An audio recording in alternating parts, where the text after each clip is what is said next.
আমার ছেলে হয়নি বলে বিকাশকে আমি ছেলের মতো ভাবি। তুই ভুল জানিস, তোর জানার কথা নয়। আজ আমার বলতে লজ্জা নেই, ছেলে হয়নি নয়, ছেলে আমি নিইনি। বিকাশের মনে পড়ে কিনা জানি না, বাবা মারা যাওয়ার পর বিকাশ উত্তরা ভয় ঘুমোতে পারতো না।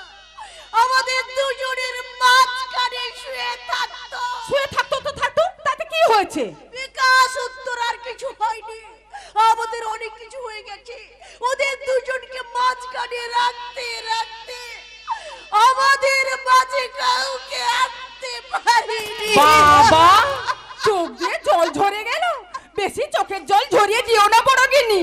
শোনো বৌমা, তুমি বাবা বলে ডাকো আর কাকা বলেই ডাকো, কলম আমি ছাড়বো না। কলম তুমি ছাড়বে? আমি বলছি এই খুন সম্বন্ধে কলম তুমি ধরবে না, একটা লাইনও তুমি লিখবে না। লক্ষ্মী, তুমিও বলছো তুমি যে আমার প্রেরো না, অন্তত আমাকে কলম ছাড়তে বলো না। ভাগারে তো আজ এসেছি আমি, শালা ভাগার খাবো বলে চারিদিকে শকুনের দৃষ্টি নিয়ে তাকাচ্ছি, কোথাও শালা ভাগার খুঁজে পাচ্ছি না। এই বলি তোর ননদকে আসতে বল এই ভাগারে। আমি নিজের চোখে দেখি তোর ননদ গাই গরু না বলদ। আমি শকুনের মুখে যাওয়ার জন্য কোনো গরু বা বলদ নই। মাইরি বলছি উত্তরা, তোমার দাদার চোখে জল দেখে না বিশ্বাস করো, আমারও চোখে জল চলে এলো গো। তবে এটা জল নয়, এটা তরল আগুন, তোমাকে জ্বালিয়ে পুড়িয়ে ছারখার করে দেবার আগুন। আমি জানতে চাই আপনি কি মানুষ? না, আমি মানুষ নামের কলঙ্ক। আমি কংস আর শকুনের পাইল করা ককটেল মাল। আমি সালা রেগে গেলে হয়ে যাই চন্ডাল। হিংসার আতুর ঘরে জন্ম আমার, নাম চোরা সুন্দর সরকার। সারা বিশ্ব জুড়ে আমার কারবার, হেরোইন, মদ, গাঁজা, পিস্তল থেকে শুরু করে আমি ব্লু ফিল্ম তৈরি করে পরের জমি পরের জায়গা জোর করে লিখিয়ে নেবার সালা মাস্টার মায়ের নামে। শুধু তাই নয়, বালি পাচার, কয়লা পাচার, এমনকি মেয়ে পাচারও করে আমি। তাই আমি তোমাকে 2 দিন সময় দিলাম। এই 2 দিনের মধ্যে হয় ভগবানপুর ছেড়ে চলে যাবে, না হলে তুমি এখান থেকে পাচার হয়ে যাবে। আর তা না হলে ওকালুকি ছেড়ে তুমি বেশ্যাবৃত্তি করবে। আমি তোমাকে বেশ্যাবৃত্তি করতে বাধ্য করাবো। তা শুধু দেখেই যাবে, মুখে কিছু বলবে না? হ্যাঁ বলবোই তো, অনেক কিছু বলবো, অনেক ভাবে বলবো, আবার কানে কানে বলবো, আবার গানে গানেও বলবো। পারিজাত, আজকে রে রে রে শুধু দুজন আর কারো দিলে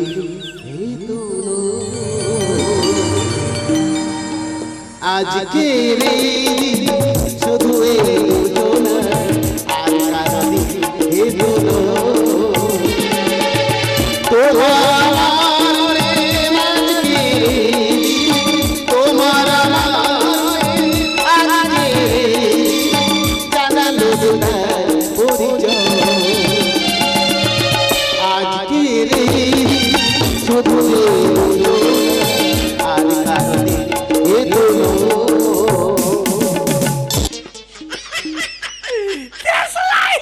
দেশলাই আকারে ছোট বলে ছোট ভেবো না। একটা দেশলাই কাঠি অনেক কিছু ঘটাতে পারে। একটা কাঠি একটা বাড়িকে, 10টা গাড়িকে, একটা নগরকে পুড়িয়ে শেষ করে দিতে পারে।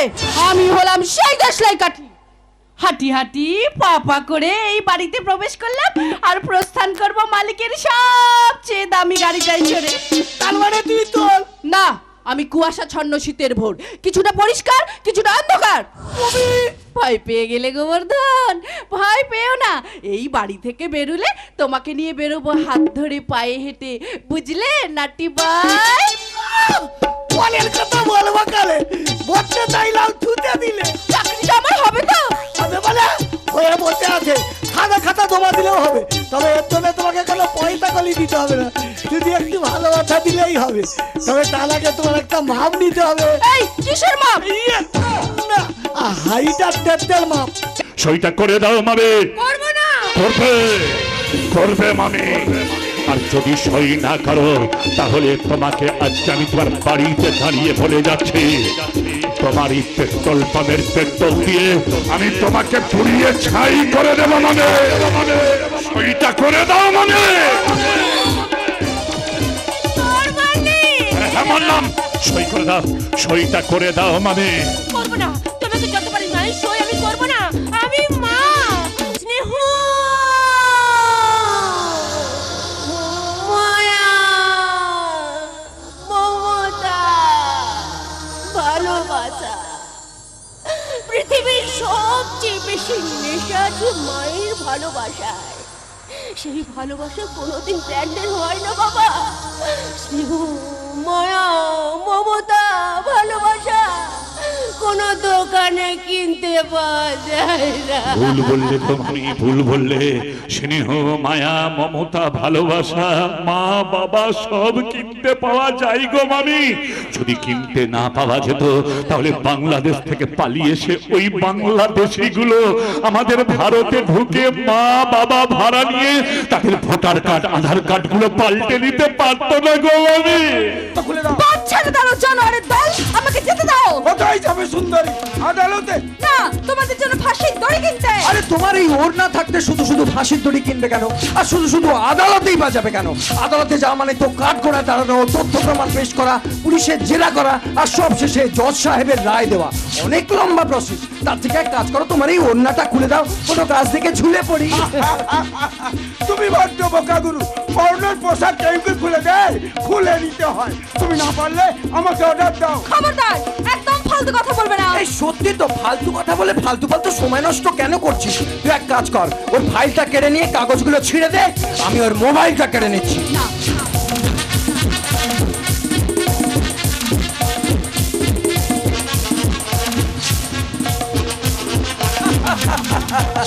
মোবাইল দারুণ একটা যন্ত্র। পুরো পৃথিবীটাই এই যন্ত্রের মধ্যে ঢুকে বসে আছে। মানুষের পেটের খাবার হোক না হোক, কিন্তু মোবাইলের খাবার ঠিক জুটে যায়।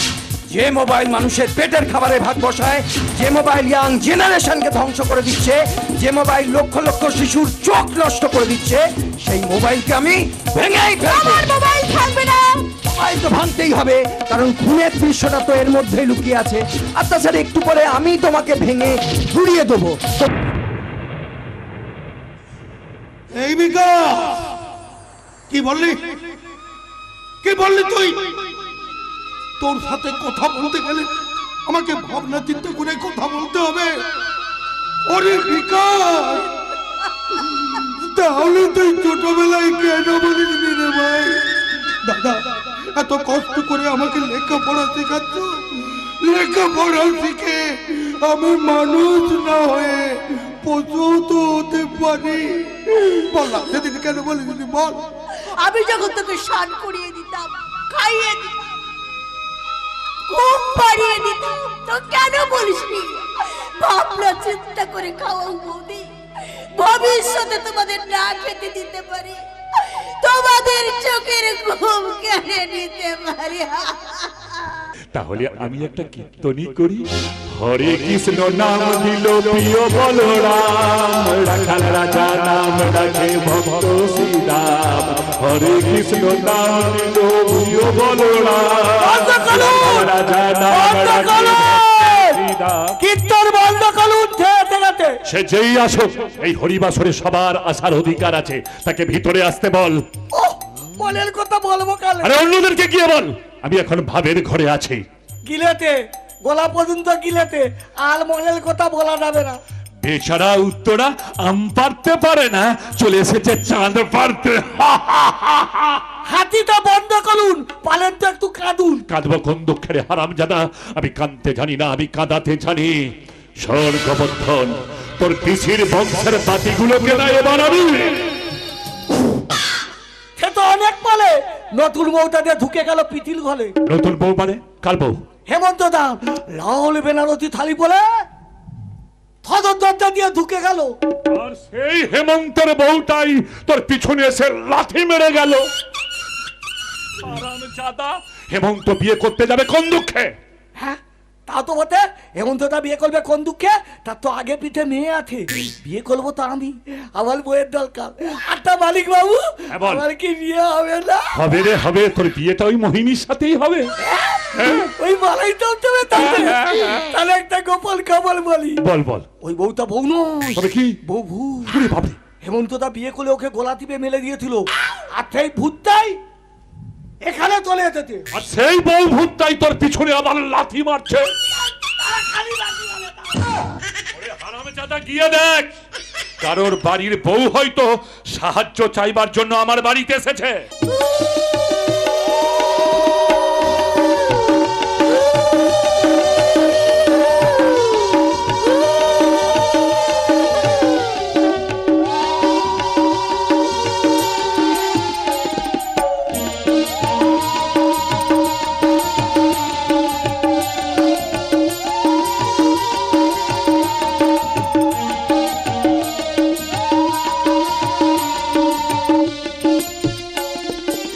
এ আপনি কি করলেন মা? আপনি যে সবকিছু আমার হাতে তুলে দিলেন। পারবে না দায়িত্ব নিতে? পারবে পারবে, খুব পারবে। বাবা কতগুলো বিশ্বাস করে তুলে দিয়েছিল দাদার হাতে, আর তুমিও তুলে দিলে ওর হাতে। এবার তাহলে আমি আমার বউয়ের কাছে হাত পাতি। তার মানে তুমিও আমাকে নিজের বউ বলে মেনে নিলে? হেমন্তর কানে কানে কি বলছো বৌমা? সেরকম কিছু না মা, আমি আপনার ছেলেকে বললাম যখন আমরা বাড়িতে থাকবো তখন আমি সীতা তুমি রাম, আর যখন আমরা বাইরে বেরোবো তখন আমাদের জুটি দেখে সবাই বলবে সাবিত্রী সত্যবান। কি গো, তাই তো? তোমার কথাগুলো আমার সহ্য হচ্ছে না, আমি তোমাকে একদম সহ্য করতে পারছি না। আর তোমাকেও বলি মা, সবকিছু না জেনে শুনে তুমি ওর হাতে তুলে দিলে, খুব ভুল করলে মা। ভুল আমি করিনি খোকা, পরে সব বুঝতে পারবি। তাছাড়া অনেক আগে থেকে আমি উইল করে রেখে দিয়েছি, যে তোর বউ হয়ে আসবে এই উইল সেই পাবে। দেখ না, এবার এই বাড়িতে আনন্দের হাট বসবে। শুধু আনন্দের হাট নয় মা, এই বাড়িতে একটা সুখ শান্তি শপিং মল হয়ে উঠবে। মাঝে মাঝে ফ্যাশন শো হবে, আর সেই ফ্যাশন শো এর র্যাম্পে তোমার বৌমা হাঁটবে, মাঝে মাঝে গলা ছেড়ে গানও গাইবে। কি মা, আমি একা কেন গাইবো? তুমিও গাইবে আমার সাথে, তোমার সাথে আমার গানের লড়াই হবে, আর মা জাজ হবে। মায়েরই বলছি, এখানেও না তুমি গো হারার হেরে যাবে। পিতি চলে গেল বলেই তো ভাইপো চলে এলো মলের কথা বলতে। তা তুমি তোমার মনের কথা কত বছর ধরে কত মেয়েকে বলছো জয় গোবর্ধন? আহ! তাই গোবর্ধন নয়, তুদু গোবর্ধন। কেন? আমার যে গোবর গাদাই ধরব। ছি, মানুষের আবার গোবর গাছের জন্ম হয় নাকি? অঘটন, বুঝলে অঘটন। তুমি মা ইচ্ছা করলে ঘটাইনি। সকালবেলা গোয়াল ঘরে গিয়েছিল গোবর পরিষ্কার করতে, আর গোবর পরিষ্কার করতে করতেই গোবরের ওপরেই আমাকে দিয়ে দিয়েছে, তাহলে গোবরেই আমি হয়ে গেছি। বুঝে গেছি, গোবরের মধ্যে 7 রাজার ধন, তাই তোমার নাম গোবর্ধন। আর সেই জন্যই তোমার গায়ে এত গোবর গোবর গন্ধ।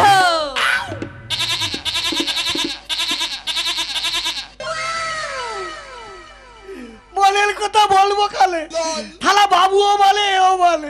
বেশ, আর মারবো না। সত্যি বলতো? এই শোনো না, এখানে থাকতে তোমার কোনো অসুবিধা হচ্ছে না তো? কোনো অসুবিধে হচ্ছে না গোবর্ধন, এখানে চারদিকে শুধু সুখ আর সুখ। সুখের দোলনায় দোল খাও, সুখের এসিতে ঠান্ডা হাওয়া খাও, সুখের থালায় খাবার খাও, আবার সুখের বিছানায় ঘুমিয়ে যাও। মনের কথা বলবো কালে, মানে থানতি বলি আমার প্রীতি তোমাকে ভালো হাত তুলি দিয়ে গেল না হাতি খুতির বেলুন মাটি দিয়ে গেল? শালা বহুত শিয়ানা, সবকিছুতেই সন্দেহ। তবুও জরাসন্ধর কবল থেকে বাঁচতে একেই সম্বল করতে হবে। গোবর্ধন, হ্যাঁ গোবর্ধন, বলো তো আমি দেখতে কেমন? তাহলে বলি, বলো। তাহলে মাথা থেকে বলি। হ্যাঁ? হ্যাঁ, হ্যাঁ। তোমার চুলগুলো কি সুন্দর, তোমার চোখ দুটো কি সুন্দর, তোমার নাকটা কি সুন্দর, তোমার দাঁতগুলো কি সুন্দর, তোমার গলার হাতটা কি সুন্দর। আর নিচে নেমো না বাবু সোনা? পেট নামবো না। তাহলে বলো প্রীতি কেন এতে দিল? আমার জন্য, আমার জন্য একটা ভালো পাত্র রেখেছে। হ্যাঁ, পাত্র? আরে পাত্র নিয়ে কি করবে? সবো শালা সবকিছু না শুনেই ঝাপাচ্ছে। ঠিক আছে, বাকিটা বলে ভালো। তোমার পিসি বলল চাকরিটা তুমি ছেড়ে দাও, যেই চাকরি গোবর্ধনের কাছে আসতে দেয় না, মনের কথা বলতে দেয় না, গায়ে গা ঘষতে দেয় না, সেই চাকরি তুমি করবে না। মনের কথা বলবো কালে প্রীতি আমার কত ভালো, আমার মনের কথাগুলো বলে দিল।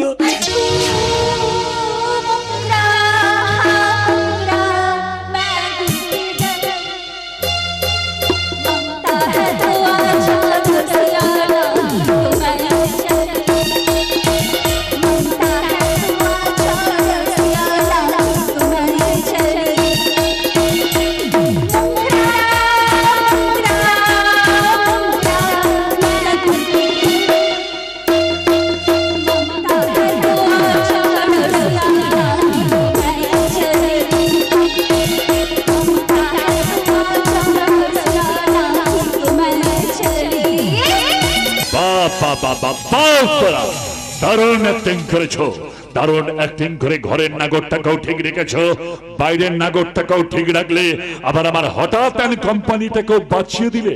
তাই বলে তুমি ভেবে নিও না তোমার ওই মডেলিং এর ছবিগুলোকে আমি পুড়িয়ে দিয়েছি, ওগুলোকে আমি যত্ন করে আমার বাড়ির আলমারিতে তালা দিয়ে রেখেছি। আর আপনিও ভেবে নেবেন না কয়েক পিস ছবির জন্য সাময়িক নত হয়ে গেছি মানে আহত হয়ে গেছি, লাফাতে ভুলে গেছি। সব রাগ না ভেতরে পুষে রেখেছি জনচন্দ্র সরকার। সময় আর সুযোগ যদি পাই তাহলে বৌমা হয় না, মা চামুন্ডা হয়ে আপনার এই দেহের সব রক্ত চুষে চুষে খাবো। আপনার এই বিশাল দেহটাকে গলা পাকিয়ে পাকিয়ে ছোট্ট একটা ক্রিকেট খেলার বল করে দেবো। সামাল দাও দাদা, সামাল দাও। আর যদি সামাল দিতে না পারো তাহলে কোনো তাল তামালের বনে চলে যাও। আপনার জন্য বাবা সমান দাদার কাছে ছোট হয়ে গেছি, আপনার জন্য বুক ভরা নিঃশ্বাস নিতে ভুলে গেছি, আপনার জন্য নিজের এই শরীরটার প্রতি ঘৃণা হয়, আয়নায় নিজেকে দেখতে ভয় হয়। ভয় ভয় ভয়টাই আমি দেখতে চেয়েছিলাম। এই ভয়টা তুমি যতদিন পাবে ততদিন পোষা পাখির মতো আমার হাত থেকে ছোলা খাবে ছোলা, আর আমি তোমাকে ছোলা খাওয়াতে খাওয়াতে আমি তোমার গায়ে হাত বোলাতে বোলাতে দেখবো তোমার শরীরের চামড়াটা গুন্ডারের মতো শক্ত আছে না খরগোশের মতো নরম। নরম হয়েছে তা কার মতো হয়েছে? খরগোশের মতো, তুলোর মতো, নাকি নরম মাখনের মতো? এই শালে জরাসন্ধ সরকার, হাত নিচে। এই তোর এত বড় সাহস, তুই আমার নাম ধরে ডাকছিস? এই সাহস তুই পেলি কোথায়? কোথা থেকেও পাইনি, নিজের সাহসেই বলছি। শোনো দাদা, উত্তরা যেদিন প্রথমে বাড়িতে এসেছিল আমি বলেছিলাম ও আমার বউ নয়, কিন্তু আজ বলছি আমি উত্তরাকে বিয়ে করব। আরে কর কর, আমিও নিজের চোখে দেখতে চাই কেমন ভাবে তোদের বিয়েটা হয়। তোদের বিয়ের মণ্ডপে আমি মস্ত বড় খাড়া নিয়ে উপস্থিত থাকবো, তারপর তোদের দুজনকে খন্ড খন্ড করে কাটবো। এই একটা কথা মনে রাখিস, আমি জরাসন্ধ সরকার। জরাসন্ধ সরকার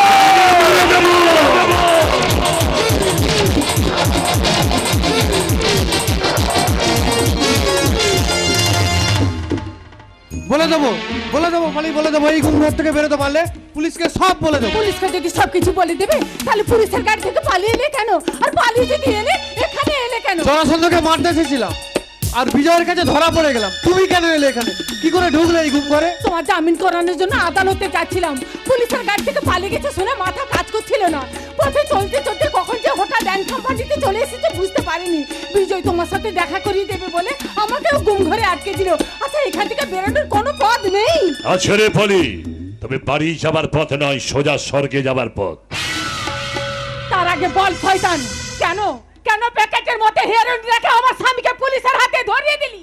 এই তুই তুকারি না করে ভদ্রভাবে আমাকে প্রশ্ন কর, আমি ভদ্রভাবে তোর প্রশ্নের উত্তর দেব। তাহলে বলুন, কেন আমার জীবনটাকে আপনি নষ্ট করে দিলেন? আমি কি আর পারবো এই সভ্য সমাজে মিশতে? নিশ্চয়ই মিশতে পারবে। পুলিশের গাড়ি থেকে যখন ছাপ দিয়ে পালিয়ে এসেছো তখন রাজনীতির মিছিলের মধ্যে ঢুকে যাও। রাজনীতির মিছিলে ঢুকে দেখবে তোমার চারপাশে যে নেতাগুলো হচ্ছে তারাও 10 বার করে জেল খেতে এসেছে। জেল আমি খাটবো না জনসন্ধ সরকার, আর যদি জেল আমাকে খাটতে হয় তাহলে আপনাকে সঙ্গে নিয়ে জেল খাটবো। ও মাথা ঠিক নেই দাদা, আমারও মাথা কাজ করছে না। তোমাকে তুই টাকারে করে পেলাম, তুমি আমাদের ছেড়ে দাও, আমরা কারো কাছে কিছু কথা বলবো না। এই আমি কোন ভগ্নিপথ মানি না, আমি কচি বুড়ো চিনি না, আমি আপন পর জানি না, আমি একটাই শুধু জানি পাওয়া। আমি আমার পাওয়ারকে টিকিয়ে রাখার জন্য যে কোনো টাওয়ারকে আমি ধ্বংস করে দিতে পারি। এই, এই।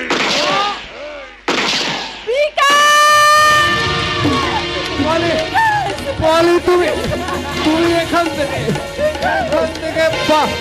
পালাও।